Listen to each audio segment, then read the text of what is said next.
黄毒啊，这何首乌怎么会叫黄毒啊？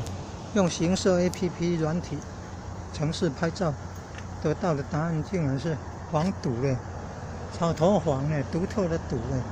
然后他那个参考的图片，真的有那个果实，真的是表面一小颗一小粒，一小粒一小粒的粗糙啊，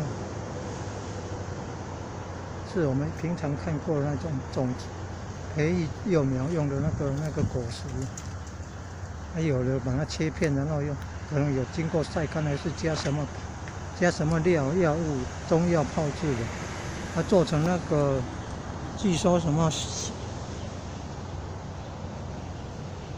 改善那个掉头发的那种问题啊，真的有那么好用吗？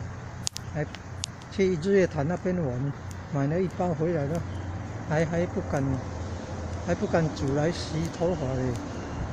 它叫何首乌的嘞，它这个用手机 APP 程式叫行摄 APP 拍照辨识结果，那叫黄毒嘞，黄色的黄，独特的毒，黄毒，一般都称呼叫何首乌啊。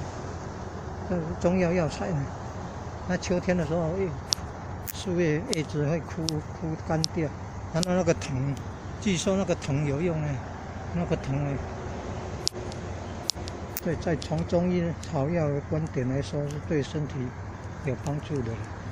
它那一颗果实啊，有的用切片，然后加什么药，可能有泡制还是什么制作，然后说什么，它改善头发的问题，是改善秃头的问题吗？